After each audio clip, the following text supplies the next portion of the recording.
I was just going to say that when we're talking about, relationships with informants and things like that, and how important they are to an investigation. We had an investigation in Miami several years ago, and I don't know if you guys remember that the kid's name was Rusk, and he flew a Cessna 182 and he landed in Moscow Square with the small airplane, and he went right through all the airspace and everything else and landed right. He flew off he started somewhere from inside Germany, in West Germany, and he flew the plane all the way into Moscow and landed it. Well, as a result of that, the Russians became absolutely paranoid about their perimeter security. You got to understand, there's 11 time zones in the Soviet Union at that time, 11 time zones. So what they wanted to do was they wanted to go ahead and network all their radars around their whole perimeter. And in order to do that, then you get into the high-tech stuff. You start talking about they want to do IBM 3090s. You want to do a Cray 1 supercomputer and all this other stuff. Well, the guy that went to was the main procurement guy for the Soviet Union. This guy came to Miami. He talked to a guy that was an ammunition NATO guy in Miami, and this ammunition NATO guy said, "I can't help you." I said, "I don't want anything to do with you." He says, "But because he had a contract for NATO, which he didn't want to jeopardize, of giving ammunition to the NATO people over in the Netherlands, in The Hague." And so he turned him on to us. And we met this guy, and he was just high level. You could tell from talking to him. I mean, millions of dollars. But we didn't find out until after we arrested him, because trying to get computers out of the United States in order to fill his order. We debriefed him several months later. It took us 3 or 4 weeks to debrief him. And that was every day, because he was in Miami Correctional Institute at the time. So we bring him out every day. We talked to him, found out that he had almost 30 other companies in the United States that he had given money to, $60,000, $80,000, $100,000 a piece.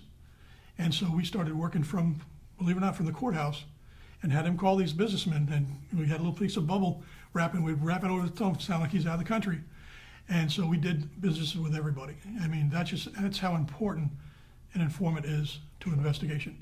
You can never, the government for the most part, we see these guys that infiltrate everything and do this and that, they're good about it, but they never really quite get there. But if you get an informant and he jumps over all these steps, and then you're there, because they trust him, so therefore they're gonna trust you. And that's the way you start. So I wanted to bring up that example because this guy, Eddie Hawk, and I became very good friends, and we went to bat for him. He still had to go to jail for a little bit, not very long, maybe a year. And funny story was, no one knew that he was being released from prison. MCI lets him out on Thanksgiving morning. His control agent is gone. He calls me on the telephone. I had to bring him to my house, and he had Thanksgiving dinner at my house. And then I put him up in a hotel for 2 or 3 days until we could figure out, because MCI said, "You're out, you're done."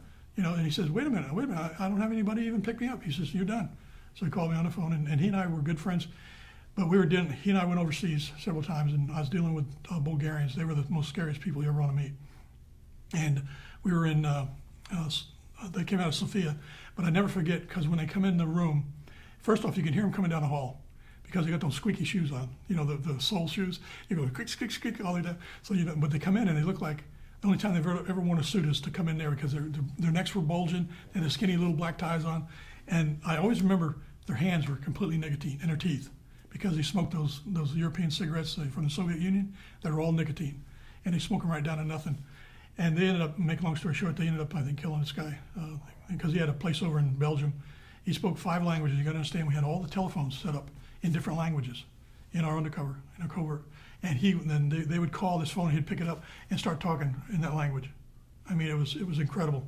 He was a Mensa guy. He was just, but he just got wound up in it. And they ended up, from what I understand, they went up and killed him because you always said, why don't you change your phone number in Europe?